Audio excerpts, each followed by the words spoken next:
Здравствуйте, ребятки! В этом видео мы с вами рассмотрим оптимизацию в Oblivion Remastered. Стоит ли ее покупать, стоит ли ее загружать, потому что игрушка весит чуть более 120 гиг, что на 100-битном интернете вы будете загружать достаточно долго. Я лично данный ремастер ждал, очень надеялся на хорошую оптимизацию, качественную картинку и так далее. Но, как вы уже могли догадаться, не все так гладко. Ну, во-первых, это Unreal Engine 5, в принципе, нужно быть уже настороженным. Во-вторых, студия, которая ответственна за данный ремастерит, видимо, вообще не понимает, как работает оптимизация, либо не проверяет ее перед публикацией, перед релизом, так сказать. В Steam у нас оценочки высокие, люди, скорее всего, оценивают не сам ремастерит, а, наверное, игру, потому что по-другому, это странно. Ведь системные требования гласят следующее. Минималки это Ryzen 5 2600X, либо i7-6800K, 1070 Ti.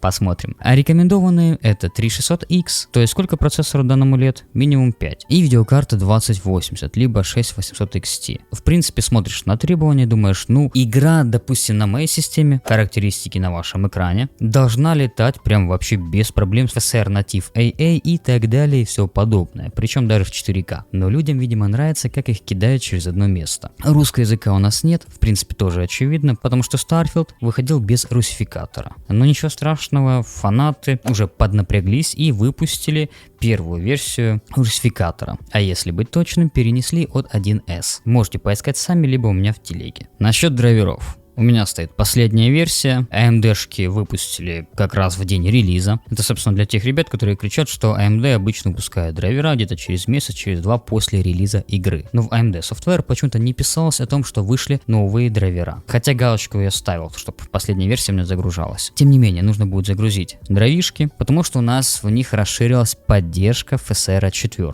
В нее входит Oblivion Remastered, Assassin's Creed Shadows, что очень хорошо, Kingdom Come Deliverance 2, что замечательно, Dynasty Warriors, Цивилизация 7 и Naraka Blade Point, что тоже, в принципе, радует. Очевидно, что и поддержка, но забегая наперед, по крайней мере в Oblivion, какой-то разницы до и после я не заметил. Скорее всего, связано с тем, что у меня идет конкретно такой упор в процессор. Исправлены различные ошибки и так далее и все подобное. В принципе, это не может не радовать. Ну а теперь, наконец-то, давайте с вами перейдем к самой игре. Но перед этим небольшая рекомендация своего Boosty. Ребятки, если у вас есть желание, самое главное возможность, можете поддержать мой канал подпиской на Boosty. В знак благодарности вы получите мой архивчик с оптимизацией как Windows 10, так и 11. Он активно развивается, стараясь в каждой новой версии добавлять что-то новое. Там же находится гайд на 30 минут, как всем этим пользоваться. Плюс иногда публикую разные твики, отдельные настройки для некоторых игр и все возможные архивы в одном облаке.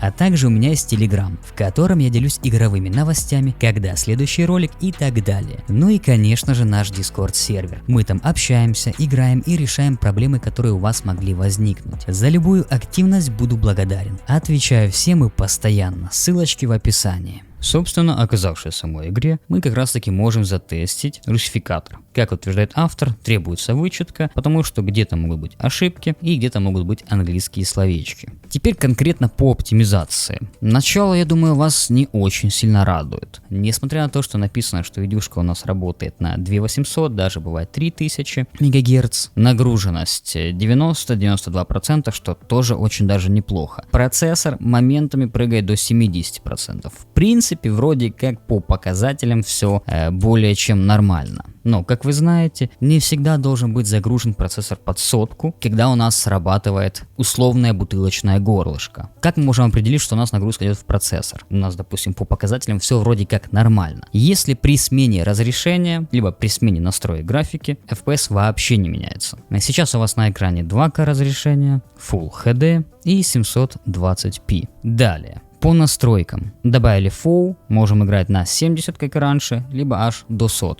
если вам так больше нравится. Размытие в движении, экранное отражение и так далее и все подобное. Плюс у нас есть различные методы сглаживания.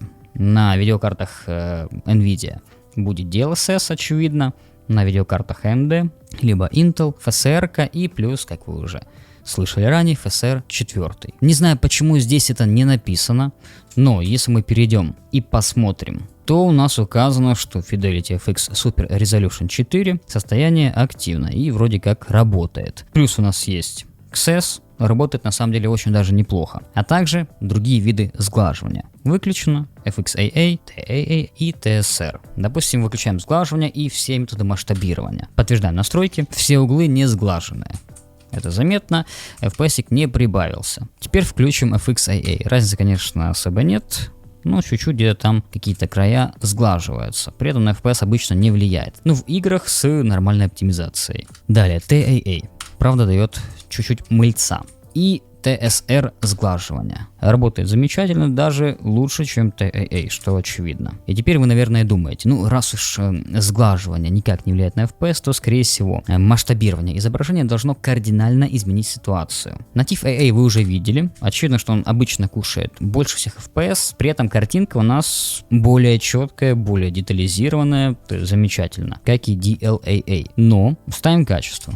Во-первых, SR здесь работает крайне плохо. Во-вторых, у нас ничего не меняется. То есть, если мы стоим, все хорошо. Как только мы двигаем камеру, обратите внимание на деревья.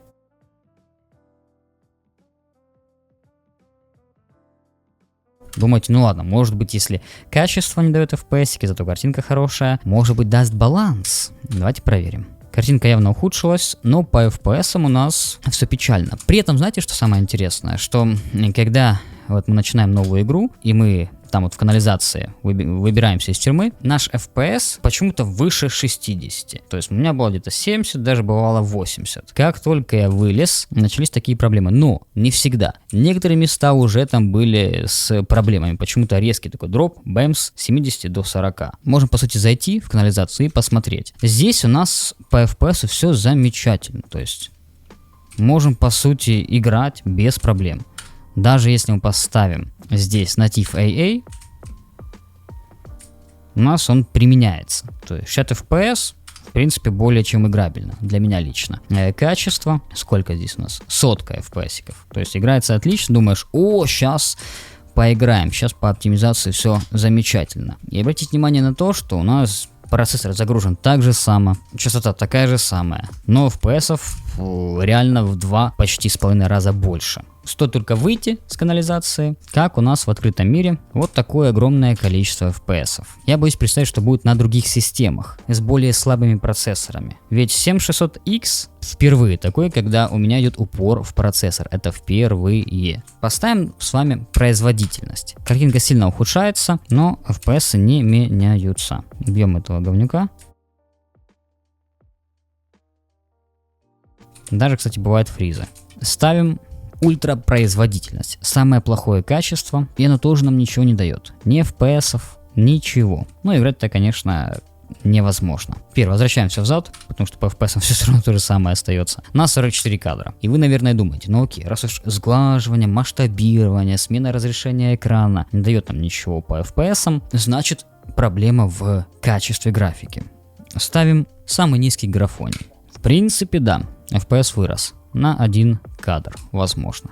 А возможно, это погрешность. Картинка явно хуже, но процессору нашему это тоже не помогает. Несмотря на то, что у нас 2К разрешение и низкие настройки графики, что обычно это разгружает процессор. То есть благодаря 2К разрешению нагрузка идет на видеокарту, а благодаря низким настройкам графики большинство из них, особенно в процессорозависимых движках, низкие настроечки должны послабить нагрузку или количество обращений к процессору. Но ничего подобного не произошло. У нас это тоже количество кадров. Это значит одно и только одно, что ребятки, студия, которая занималась данным ремастером, или кодеры, которые ответственны за оптимизацию на Unreal Engine 5, они вообще не понимали, что делают. Даже если мы включим, допустим, у нас даже включено сейчас оно. Давайте выключим люмины. Чуть-чуть, да, кадров скушало. В принципе, незначительно. Здесь можем включить программные люмины.